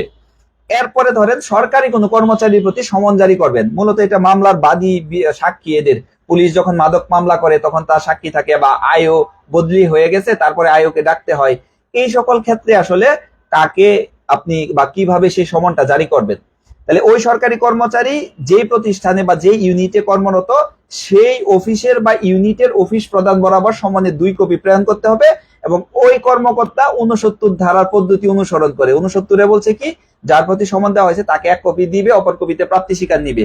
এই প্রাপ্তি স্বীকার নিয়ে প্রত্যয়ন সহ একটা স্বাক্ষরকৃত প্রতিবেদন সেই আদালতে সেই ইউনিট প্রধান প্রেরণ করবে, এবং এইভাবে উনি সমনটা জারি করবেন। ওই যে সমন জারির কোন কোন ব্যক্তি পারেন, সেখানে সরকারি কর্মচারীর কথা ছিল, এই যে সরকারি কর্মচারী এইভাবে কি করতে পারে, অপর কোন সরকারি কর্মচারী সমন জারি করতে পারে। এটা শুধু পুলিশ না, যে কোনো সরকারি কর্মচারীর ক্ষেত্রে, দুদকের কর্মচারী হইতে পারে, বিআরটি এর কর্মচারী হইতে পারে, সে শুধু সরকারি প্রতিষ্ঠানে কর্মরত থাকলেই হবে। তাহলে এই ধরনের পদ্ধতিতে 72 ধারা মোতাবেক মূলত সরকারি কর্মচারীর প্রতি সমন জারির পদ্ধতি। তাহলে লিখিত প্রশ্ন যদি আসে সমন জারির পদ্ধতি আলোচনা করুন, আপনি 69 থেকে 72 এই পর্যন্ত মাস্ট লিখবেন, সম্ভব হলে 73 74 দিলেন, বা দরকার নাই 73 দরকার নাই, 73 ম্যাজিস্ট্রেটের ক্ষমতা, তারপরে আমাদের দরকার নাই। আমাদের সমন জারির পদ্ধতি লিখিত প্রশ্ন আসলে 69 থেকে 73 আপনার দিতে হবে। আর যদি লিখিত প্রশ্ন আসে যে সরকারি কর্মচারীর প্রতি সমন জারির পদ্ধতি আলোচনা করুন, তাহলে শুধু 72 মধ্যে সীমাবদ্ধ থাকবেন, তাহলে আর আপনার 69 থেকে দরকার নাই, কারণ প্রশ্নে যা চাইছে এর বাইরে আপনার লেখার দরকার নাই। সরকারি কর্মচারীর প্রতি সমন জারির পদ্ধতি প্রশ্ন আসলে 72 মধ্যে সীমাবদ্ধ থাকবেন। আর যদি আসে যে সমন জারির পদ্ধতি, তাইলে 69 থেকে 72 পর্যন্ত দিবেন। এরপরে 73 ধারায় বলতেছে যে এখতিয়ারের বাইরে যদি সমন জারি করতে হয়, তাহলে ম্যাজিস্ট্রেট যখন সমনটা ইস্যু করবেন, তখন যদি তার এখতিয়ারের বাইরে কোথাও সমন প্রেরণ করতে চান, তাহলে ওই ব্যক্তি যার প্রতি তিনি সমনটা প্রেরণ করবেন বা ইস্যু করবেন, সেই ব্যক্তি যেখানে বসবাস করে, ওই ব্যক্তির যে ম্যাজিস্ট্রেট আছে বা যে ম্যাজিস্ট্রেটের এখতিয়ারের মধ্যে তিনি বসবাস করেন, সেই ম্যাজিস্ট্রেটের নিকট কি করবেন, সমনের প্রতিলিপি প্রেরণ করবেন, এবং সেই ম্যাজিস্ট্রেট আবার এই পদ্ধতি অনুসারে কি করবেন, সমন জারি করবেন। তাহলে 73 ধারার মূলত ম্যাজিস্ট্রেটের জন্য, এটা আমাদের জন্য না। এরপরে 74 ধারা হলো সমন জারির প্রমাণের পদ্ধতি। এই যে কখনো যদি প্রশ্ন উঠে যে আপনি সমন দিয়ে আসছেন কিন্তু সমন পায় নাই, বা আপনার সমন জারি করা হয় নাই, যখন এইরকম প্রশ্ন উঠবে, যখন আদালতে ধার্য তারিখে যিনি সমন জারি করছেন এই ব্যক্তি যদি অনুপস্থিত থাকে, বা কেউ যদি প্রশ্ন তুলে যে আসলে সমনটা আমি পাই নাই বা আমার প্রতি দেয় নাই, তখন আসলে কেমনে প্রমাণ করবেন যে সমনটা আসলে জারি করা হয়েছিল কিনা? এটা দুইটা পদ্ধতি আছে। প্রথমত হলো যে সমন জারি করা হয়েছে মর্মে ম্যাজিস্ট্রেটের নিকট যদি হলফনামা করে, তাহলে যে ব্যক্তি সমন জারি করছে সে যদি আদালতের সামনে শপথ করে বলে যে হ্যাঁ আমি যথাযথভাবে সমন জারি করেছি, এই মর্মে সে যদি একটা এফিডেভিট করে বা হলফনামা করে, এটা দিয়ে প্রমাণ করা যাবে। দ্বিতীয়ত হলো যে 69 বা 70 দ্বারায় বর্ণিত পদ্ধতি, মানে যার কাছে সমন, যার প্রতি প্রেরণ করছিল, তাকে পায়া তার কি করছে, অ্যাকনলেজমেন্ট নিছে। 70 দ্বারাও তো অ্যাকনলেজমেন্ট নেই, শুধু 71 দ্বারাই প্রাপ্তি স্বীকার নেওয়ার সুযোগ নাই।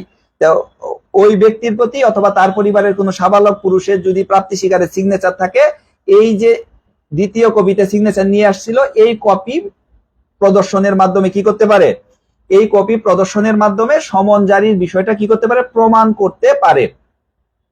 তাহলে দুইটা পদ্ধতি, একটা হলো ম্যাজিস্ট্রেটের সামনে যদি হলফনামা করে, দ্বিতীয়ত হলো যে 69-70 দ্বারায় যে প্রাপ্তি স্বীকার নেওয়া হয়েছে সমনের দ্বিতীয় কপিতে, এই প্রাপ্তি স্বীকার প্রদর্শন করার মাধ্যমে সমন জারির বিষয়টা প্রমাণ করতে পারে। তাহলে লিখিত প্রশ্ন আসতে পারে যে সমন জারির প্রমাণের পদ্ধতি আলোচনা করুন, তখন আপনারা এই দুইটা বিষয় লিখবেন যে উক্ত ব্যক্তি উক্ত সমন জারি করা হয়েছে মর্মে কোন ম্যাজিস্ট্রেটের নিকট যদি হলফনামা করে, দ্বিতীয়ত হলো যে ফৌজদারি কার্যবিধির 69 এবং 70 ধারার বর্ণিত পদ্ধতিতে সমন জারির সময় সমনের দ্বিতীয় কপিতে যে প্রাপ্তি স্বীকার বা সমনকৃত ব্যক্তি বা গ্রহণকারী ব্যক্তির যে প্রাপ্তি স্বীকার, সেই প্রাপ্তি স্বীকার প্রদর্শনের মাধ্যমে সমন জারির বিষয়টা প্রমাণ করা যাবে। এরপরে সমন জারি প্রমাণের জন্য কৃত হলফনামার সমনের দ্বিতীয় কপির এক কপি যুক্ত আছে, এটা দরকার নাই আমাদের। এরপরে আমরা যাব গ্রেফতারি পরোয়ানা। গ্রেফতারি পরোয়ানা কাকে বলে এবং গ্রেফতারি পরোয়ানার মেয়াদকাল বা কার্যকাল বা স্থায়িত্বকাল কতদিন, এই দুইটা বিষয় আমরা 75 ধারায় দেখবো। আমরা এর আগেই যখন আমরা 51 ধারা পড়ি, তখন কিন্তু আমরা দুই ধরনের গ্রেফতারি পরোয়ানার কথা আলোচনা করেছিলাম। একটা ছিল যে বিনা পরোয়ানায় গ্রেফতার, একটা হলো জামিনযোগ্য গ্রেফতারি পরোয়ানা, আর একটা হলো জামিন অযোগ্য গ্রেফতারি পরোয়ানা। এই যে 75 ধারা মোতাবেক গ্রেফতারি পরোয়ানাটা ইস্যু করা হয়, এটা হলো জামিন অযোগ্য গ্রেফতারি পরোয়ানা বা নন বেলেবল ওয়ারেন্ট। ওয়ারেন্টের এখানে WW তারপরে NBWW এই কথাগুলো লেখা থাকে। তো এটা মূলত এটা সংক্ষিপ্ত রূপ। তো সরি, ফোন চলে আসছিল, শোনা যাচ্ছে, একটু খেয়াল করতে হয়। যদি শোনা না যায় আপনারা কিন্তু ওই কমেন্টে লিখেন যে আসলে শোনা যাচ্ছে না। এরপরে হলো যে আমরা দেখবো যে আসলে গ্রেফতারি পরোয়ানা কাকে বলে। গ্রেফতারি পরোয়ানার সংজ্ঞাটা খুবই সহজভাবে বুঝেন। তাহলে কোনো ব্যক্তিকে কি প্রথমে যে সমন আদালত হাজির হওয়ার জন্য, সমন দেওয়ার পরে যদি কোনো ব্যক্তি হাজির না হয়, অথবা এমন কোনো অপরাধ করলো যে অপরাধের জন্য আসলে তার সমন পাওয়ার যুক্তি নাই, আগে তার ব্যক্তি স্বাধীনতা খর্ব করা। আমাদের সংবিধানের 3য় ভাগে বলা হয়েছে যে মানুষের মৌলিক অধিকারের গুরুত্বপূর্ণ অধিকার হলো তার চলাফেরার অধিকার। সে নির্বিঘ্নে স্বাধীনভাবে চলাফেরা করতে পারবে, এটা তার সাংবিধানিক অধিকার। আপনি এই সাংবিধানিক অধিকার খর্ব করেন বিনা গ্রেফতার করার মাধ্যমে। তাকে চলতে দিতে চান না, সে হয়তো বাজারে যাবে, আপনি যদি গ্রেফতার করেন সে আর বাজারে যাইতে পারবে না, আপনার সাথে যাইতে হবে। এই যে একটা বিশাল বড় ধরনের ঘটনা, এই 75 ধারা মোতাবেক আদালত কাউকে গ্রেফতার করার জন্য মূলত এই অধিকারটা খর্ব করে এই অধিকারটা দেয় পুলিশকে গ্রেফতার করার জন্য। তাহলে গ্রেফতারের কিন্তু কোনো সংজ্ঞা নাই। 46 ধারায় গ্রেফতারের সংজ্ঞা আমরা সাজাই। কিভাবে সাজাই? গ্রেফতারের সংজ্ঞা সাজাই যে গ্রেফতারের কার্য পদ্ধতির মাধ্যমে, অর্থাৎ আমরা গ্রেফতার করি কিভাবে একজন ব্যক্তিকে পরোয়ানামূলক বা পরোয়ানা ব্যতীত অথবা কোনো অভিযোগের ভিত্তিতে তার ব্যক্তি স্বাধীনতা খর্ব করে পুলিশ হেফাজতে নেই। এই যে পুলিশ হেফাজতে নেওয়া, এটাই হলো গ্রেফতার। আর 75 ধারায় কিন্তু গ্রেফতারি পরোয়ানার সংজ্ঞা, 46 ধারায় গ্রেফতারের সংজ্ঞা, 75 ধারায় গ্রেফতারি পরোয়ানার সংজ্ঞা বা ওয়ারেন্ট অফ অ্যারেস্ট বা WA যেটা বলে থাকি আমরা। তো এই ওয়ারেন্টের সংজ্ঞা হলো 75 ধারায়, আর ওইখানে হলো গ্রেফতারের সংজ্ঞা। আর এখানে ওয়ারেন্ট অফ অ্যারেস্ট ধারা লেখার ক্ষেত্রে সাবধানতা অবলম্বন করবেন। তাহলে গ্রেফতারি পরোয়ানা কাকে বলে? কোনো ব্যক্তিকে, অভিযুক্ত ব্যক্তিকে গ্রেফতার করে আদালতে হাজির করার জন্য ওই ব্যক্তির নাম ঠিকানা, কি কি থাকে গ্রেফতারি পরোয়ানায়, ওই ব্যক্তির নাম ঠিকানা সহ মামলার নম্বর, তারিখ, গ্রেফতারের কারণ, কি অপরাধ করছে আর কি গ্রেফতারের কারণ, এবং অপরাধের ধারা, এবং তামিলকারী অফিসারের নাম, পদবি, ঠিকানা উল্লেখপূর্বক নির্ধারিত ফরমে প্রিজাইডিং অফিসার বা ম্যাজিস্ট্রেট বেঞ্চের যে কোনো সদস্য কর্তৃক স্বাক্ষরিত সিগনেচার করা থাকবে এবং সিলমোহরকৃত এক কপি বিশিষ্ট আদেশনামাই হলো গ্রেফতারি পরোয়ানা বা ওয়ারেন্ট অফ অ্যারেস্ট। আমি আবারও বলি কি কি বিষয়। কোনো অভিযুক্ত ব্যক্তিকে গ্রেফতার করে আদালতে হাজির করার জন্য উক্ত ব্যক্তির নাম ঠিকানা উল্লেখ করে নাম, ঠিকানা, মামলা নম্বর, তারিখ, গ্রেফতারের কারণ, অপরাধের ধারা এবং তামিলকারী অফিসারের নাম, পদবি ও পরিচয় উল্লেখপূর্বক নির্ধারিত ফরমে প্রিজাইডিং অফিসার অথবা ম্যাজিস্ট্রেট বেঞ্চের যে কোনো সদস্য কর্তৃক স্বাক্ষরিত ও সিলমোহরকৃত এক কপি বিশিষ্ট আদেশনামাই হইল গ্রেফতারি পরোয়ানা। এটা গ্রেফতারি পরোয়ানার সংজ্ঞা দিলাম। এরপরে আমরা 75 ধারার মূল আলোচনায় যাই। 75 ধারার 1 নম্বরে বলছে যে আদালত কর্তৃক জারিকৃত প্রত্যেকটি গ্রেফতারি পরোয়ানা হবে লিখিত। তাহলে গ্রেফতারি পরোয়ানা হবে লিখিত এবং প্রিজাইডিং অফিসার অথবা ম্যাজিস্ট্রেট বেঞ্চের যে কোনো সদস্য কর্তৃক স্বাক্ষরিত ও সিলমোহরকৃত। এখান থেকে এমসিকিউ হইতে পারে যে গ্রেফতারি পরোয়ানায় কার স্বাক্ষর থাকতে হবে? তাহলে দুইজন ব্যক্তি, প্রিজাইডিং অফিসার অথবা ম্যাজিস্ট্রেট বেঞ্চের যে কোনো সদস্য স্বাক্ষর থাকলেই হবে। এরপরে 2 উপধারাটা অত্যন্ত গুরুত্বপূর্ণ একটা উপধারা এবং এখানে লিখিত পরীক্ষার জন্য অত্যন্ত গুরুত্বপূর্ণ।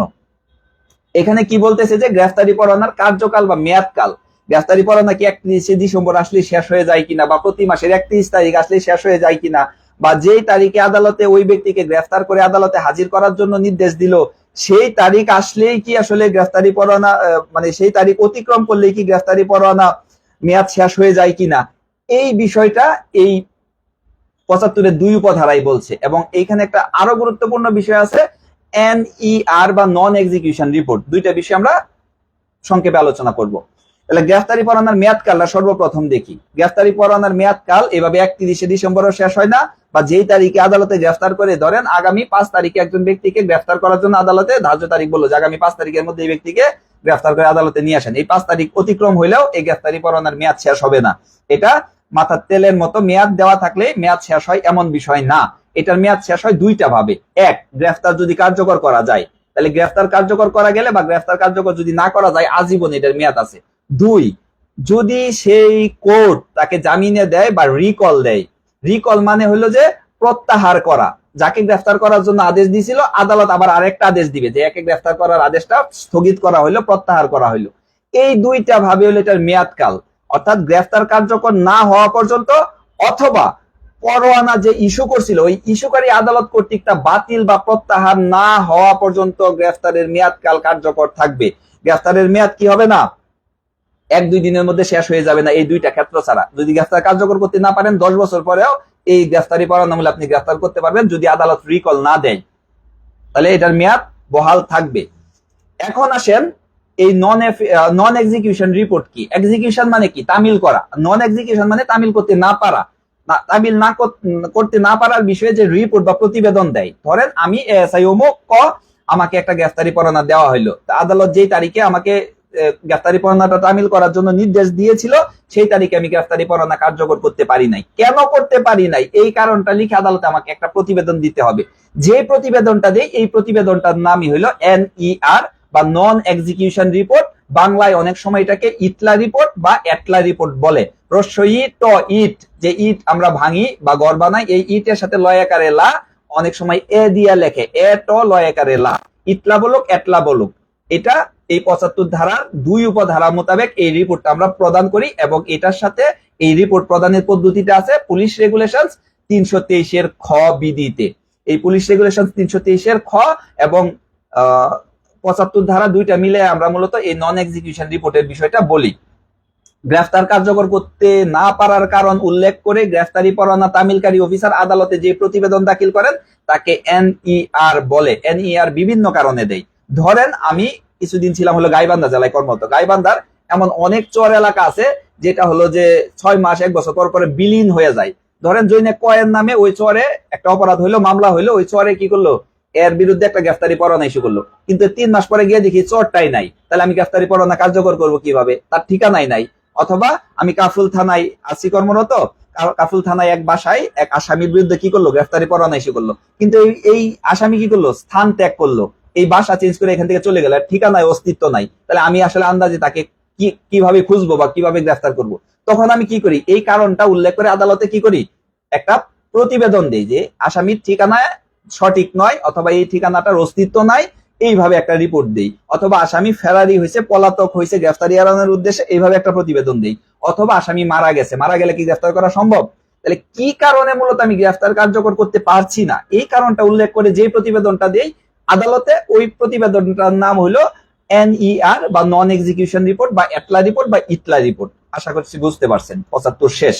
এখন আসেন 76 ধারা। এই যে জামিনযোগ্য গ্রেফতারি পরোয়ানা, 51 ধারায় পড়লাম যে একজনকে গ্রেফতার করার পর আমাকে প্রথমেই দেখতে হবে কি মূলে গ্রেফতার করছি, জামিন পরোয়ানা মূলে কিনা।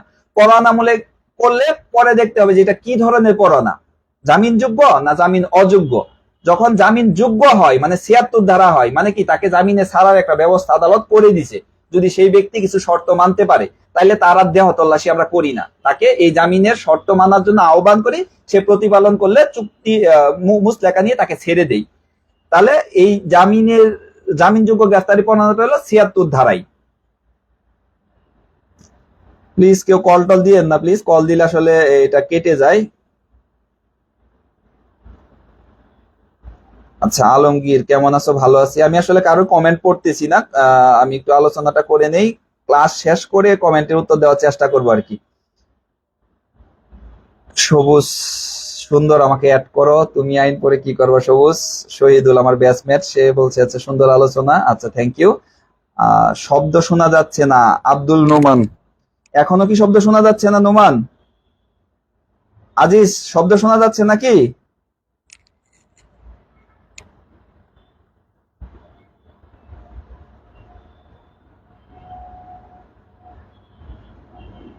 একজন একটু কমেন্ট করে জানো, একজনে মেসেজ লিখলো যে শব্দ শোনা যাচ্ছে না।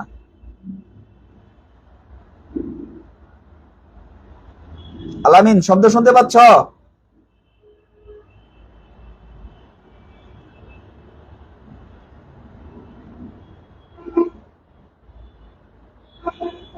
আচ্ছা ক্লিয়ার, ঠিক, থ্যাংক ইউ। এখন আমরা 76 ধারা দেখে কিন্তু লিখিত প্রশ্ন হইতে পারে। কি কি প্রশ্ন হইতে পারে?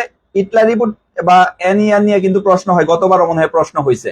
এই জামিনযোগ্য গ্রেফতারি পরোয়ানায় কি কি বিষয় উল্লেখ থাকে বা কি কি বিষয় পৃষ্ঠাঙ্কন করা থাকে, এইটা একটা লিখিত প্রশ্ন হয়েছিল একবার, এবং গুরুত্বপূর্ণ বিষয়টা।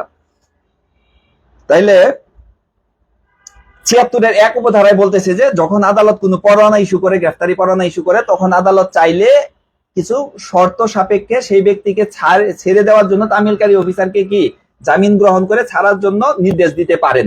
76-এর 1। 2 বলছে যে আসলে কি কি বিষয় তিনি এই জামিনযোগ্য পরোয়ানায় উল্লেখ রাখবেন। 3টা বিষয় উল্লেখ থাকবে। 1, খেয়াল করেন, জামিনদারের সংখ্যা, অর্থাৎ সেই ব্যক্তিকে যাকে গ্রেফতার করে আদালতে নেওয়ার জন্য বলতেছে সেই ব্যক্তিকে যদি জামিনে ছাড়তে হয় তাহলে এখানে জামিনদার লাগবে আমাদের। তাহলে জামিনদার কতজন, এই জামিনদারের সংখ্যা।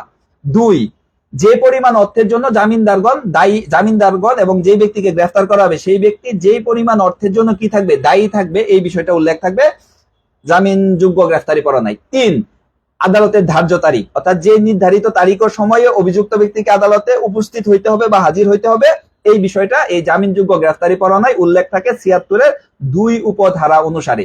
তাহলে কাউকে যদি গ্রেফতার করতে হয় আমাদের পরোয়ানা মূলে, তাহলে আমাদের আগে দেখতে হবে যে জামিনের ব্যবস্থা আছে কিনা। জামিনের ব্যবস্থা থাকলে তাকে আর হেফাজতে নেওয়ার দরকার নাই, জামিনের শর্তাদি নিয়ে তাকে কি করতে পারবো, আমরা ছেড়ে দিতে পারবো, তার দেহ তল্লাশি করার প্রয়োজন নাই।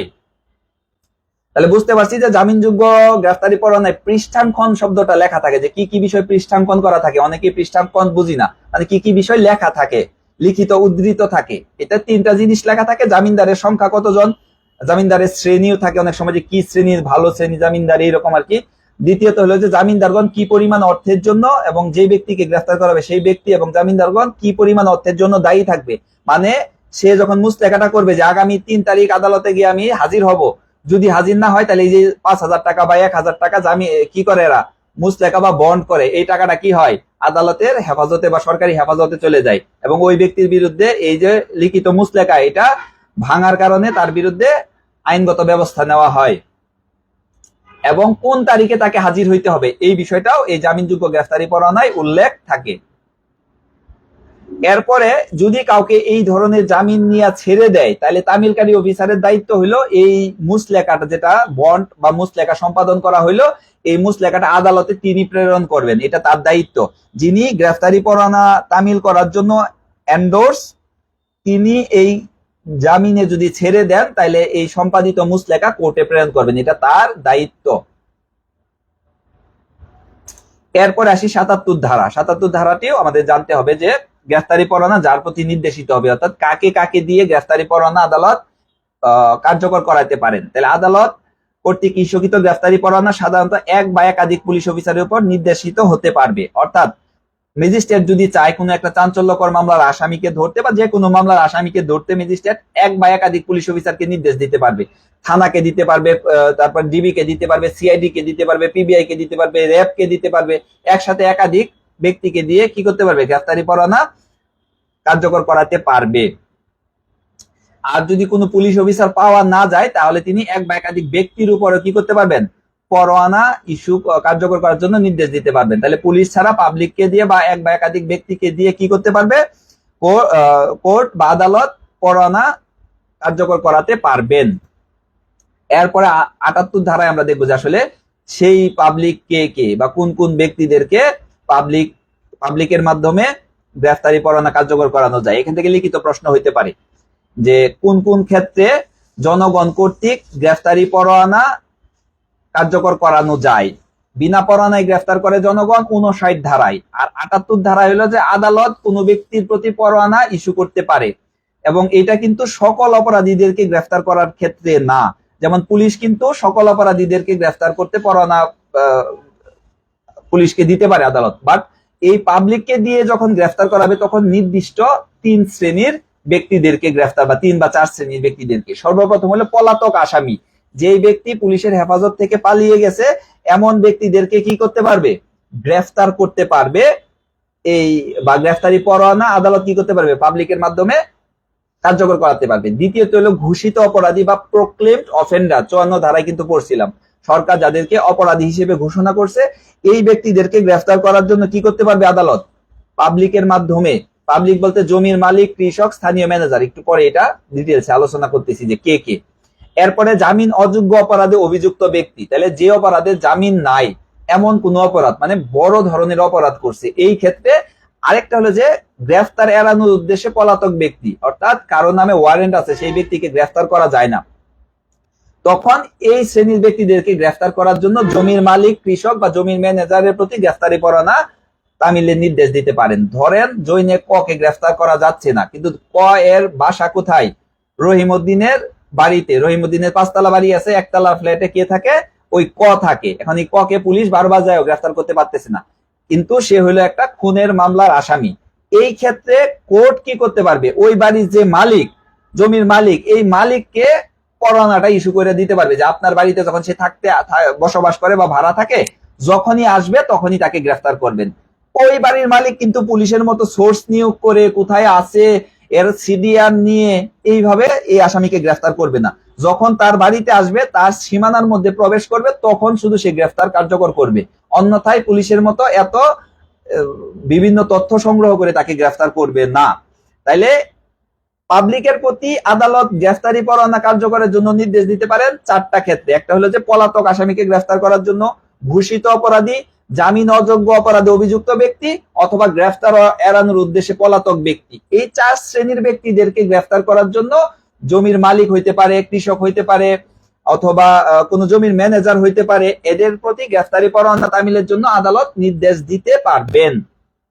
এবং এই যে জমির মালিক, কৃষক, জমির ম্যানেজার, তত্ত্বাবধায়ক, দখলকার ব্যক্তি, এরা কি করবে? লিখিতভাবে পরোয়ানার প্রাপ্তি স্বীকার করবে। আদালত নির্দেশ দেওয়ার পরে এরা 1 কপি বুঝিয়া পাইলাম মর্মে কি করবে? প্রাপ্তি স্বীকার গ্রহণ করবে। এবং পরোয়ানায় উল্লেখিত যে গ্রেফতারযোগ্য ব্যক্তি, সেই ব্যক্তি যখন তার মালিকানাধীন বা তত্ত্বাবধানে থাকা জমি, ফার্ম, বাড়ি তার এখতিয়ারের মধ্যে আসবে তখন বা প্রবেশ করবে, তখন এই গ্রেফতারি পরোয়ানা কার্যকর করবে। সে কিন্তু পুলিশের মতো দৌড়ে গিয়ে বিভিন্ন জায়গায় তথ্য সংগ্রহ করে গ্রেফতার কার্যকর করবে না। তার বাড়িতে বা তার স্থানে, তার সীমার মধ্যে ঢুকলে বা প্রবেশ করলে বা বাসায় আসলে তখন এই গ্রেফতারি পরোয়ানাটা কার্যকর করবে। এরপরে 3 উপধারায় বলতেছে যে এটারই যে পরোয়ানায় উল্লেখিত গ্রেফতারযোগ্য ব্যক্তিকে গ্রেফতার করা হলে গ্রেফতারি পরোয়ানা সহ নিকটতম পুলিশ অফিসারের নিকট হস্তান্তর করবেন। তাহলে উনি কিন্তু ম্যাজিস্ট্রেটের কাছে নিয়ে যাবেন না, উনি কি করবেন? পুলিশের কাছে হস্তান্তর করবেন পরোয়ানাটা সহ।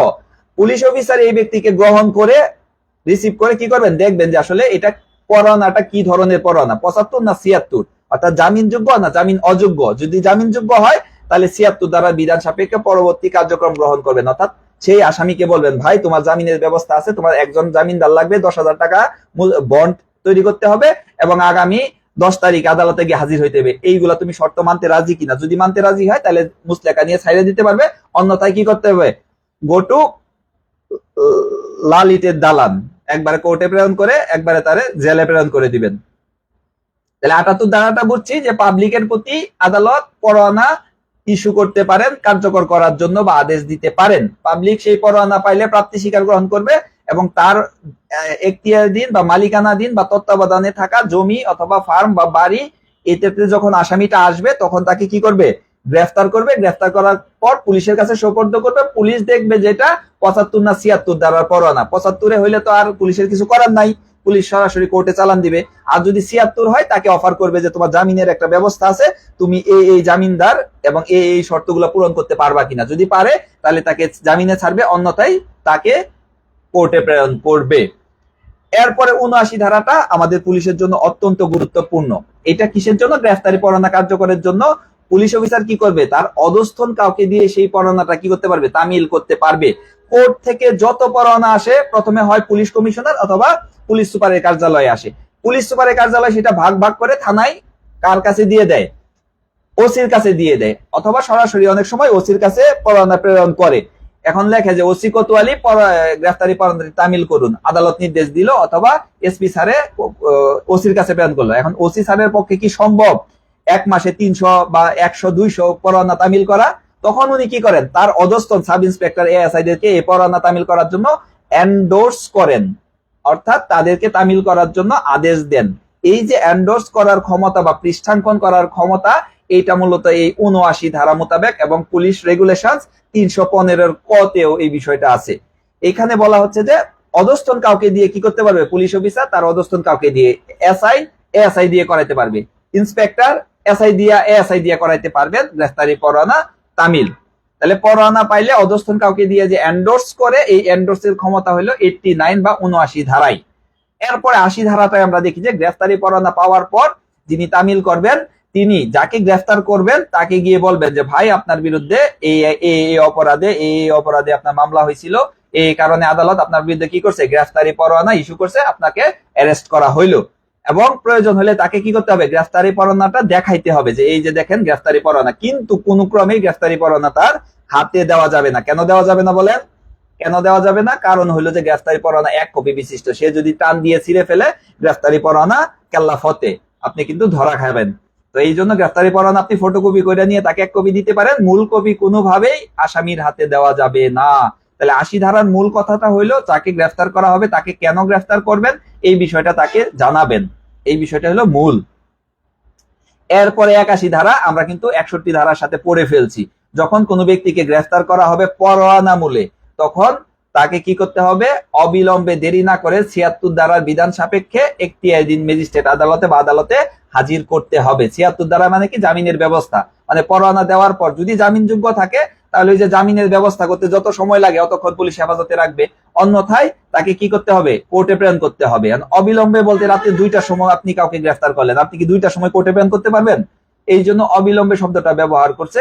মানে হলো যে যখন ফার্স্ট আওয়ারে 9টা বা 10টার সময় যখন থানা থেকে কোর্টে আসামি প্রেরণ করার সময় হয় বা কোর্ট খুলে 10টায়, তখনই কেবল এই আসামিকে প্রেরণ করবেন। এখানে আপনি 24 ঘন্টা পাবেন না। 24 ঘন্টা কখন পাবেন? 61 ধারা মোতাবেক যদি বিনা পরোয়ানায় কাউকে গ্রেফতার করেন, অর্থাৎ আদালতের নির্দেশ ছাড়া যদি কাউকে আপনি গ্রেফতার করেন, কেবল তখন আপনি এই 61 ধারা মোতাবেক 24 ঘন্টা সময় পাবেন। বাট 81 ধারা মোতাবেক যদি কাউকে পরোয়ানামূলক গ্রেফতার করেন, অবিলম্বে দেরি না করে সংশ্লিষ্ট কোর্টে তাকে প্রেরণ করতে হবে। এরপরে হলো যে 82 ধারায় বলতেছে গ্রেফতারি পরোয়ানা বাংলাদেশের যে কোনো স্থানে কার্যকর করা যাবে এবং তল্লাশি পরোয়ানা কি করা যাবে, বাংলাদেশের যে কোনো স্থানে কার্যকর করা যায়। 101 ধারা মোতাবেক এই 82 ধারাটা প্রয়োগ করা যায়। তাহলে 82 ধারার মূল কথা হলো যে গ্রেফতারি পরোয়ানা যদি দেয়, এই গ্রেফতারি পরোয়ানা মূলে কোনো আসামিকে গ্রেফতার বাংলাদেশের যে কোনো স্থান থেকে কার্যকর করা যাবে। এরপরে আমরা দেখি যে 83 ধারাটা অনেকক্ষণ হয়ে গেছে নাকি, 10:53, বাপরে 9:30টার দিকে শুরু করছে, অনেকক্ষণই তো হয়ে গেছে। আসলে আগাতে চাই না, ফৌজদারি কার্যবিধি তো। আজকে কি আর থাকবে না কি করবো? আচ্ছা, আর 2-3টা আলোচনা করি। 83 ধারা মোতাবেক কি দেখবো আমরা, যে আদালতের এখতিয়ারে স্থানীয় সীমার বাইরে যদি গ্রেফতারি পরোয়ানা কার্যকর করার প্রয়োজন হয়, তাহলে ওই আদালত কি পরোয়ানাটি কার্যকর করার জন্য কোনো পুলিশ অফিসারের উপর কি নির্দেশ দিবেন না, সরাসরি কোনো পুলিশ অফিসারকে দিবেন না। ধরেন একজন আদালতের সাথে আমার খুব ভালো সম্পর্ক, আমাকে চেনে, আদালত সরাসরি আমাকে গ্রেফতারি পরোয়ানা কার্যকর করার জন্য নির্দেশ দিবেন না। উনি কি করবেন, তিনি নির্বাহী ম্যাজিস্ট্রেট অথবা পুলিশ সুপার অথবা পুলিশ কমিশনার, উনাদের কাছে ডাকযোগে বা বার্তাবাহকের মাধ্যমে প্রেরণ করবেন, অর্থাৎ প্রপার ওয়েতে আসবে। এই জন্য আমি বলছি যে প্রথমে পরোয়ানা আসলে হয় জেলা হইলে পুলিশ সুপার, আর মেট্রোপলিটন হইলে পুলিশ কমিশনারের কাছে আছে। পুলিশ কমিশনার অফিস থেকে আবার সেটা ডিসি অফিসে ভাগ করা হয়, ডিসি আবার থানাগুলোতে ভাগ করে দেয়। তাহলে এই জন্য বলতেছে সরাসরি কোনো পুলিশ অফিসারের প্রতি সেই পরোয়ানাটা কি হবে না, নির্দেশিত হবে না। এটা পার্সনের উপর নির্দেশিত। জৈনেক মেহেদী হাসান, আপনি পরোয়ানাটি তামিল করুন, এইভাবে কখনো গ্রেফতারি পরোয়ানা আদালতে প্রেরণ করবে না থানাতে।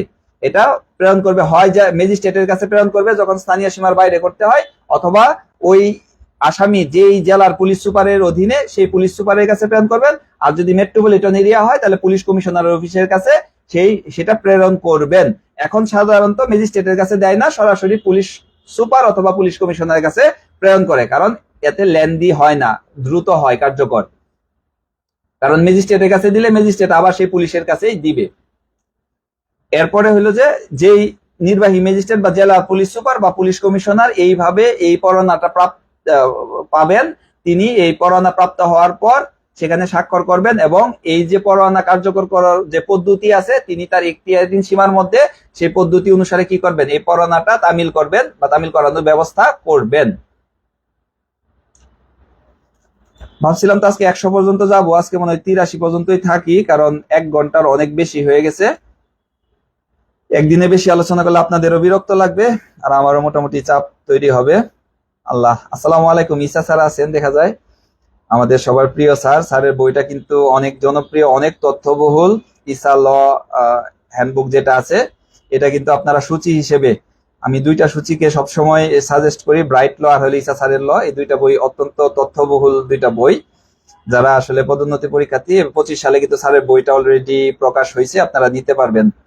অত্যন্ত ভালো মানের বই স্যারের লেখা, এবং আমরা প্রত্যাশা করছি যে স্যারের কাছ থেকে আমরা লিখিত পরীক্ষার প্রস্তুতির জন্য একটা বই পাবো, তথ্যবহুল একটা বই স্যারে আমাদেরকে উপহার দিবেন বলে আমাদের দৃঢ় আশা এবং প্রত্যাশা। তাহলে আজকের মতো আমরা লাইভটা এখানেই শেষ করতেছি। নেক্সট টাইম আর লাইভটা থাকবে, আপনারা পরেও দেখতে পারবেন। আর প্রশ্ন থাকলে লাইভের পরেও আপনারা কমেন্টে জানাইতে পারবেন, আমি চেষ্টা করবো আর কি কোনো প্রশ্নের উত্তর দেওয়ার জন্য। সবাইকে ধন্যবাদ। আসসালামু আলাইকুম।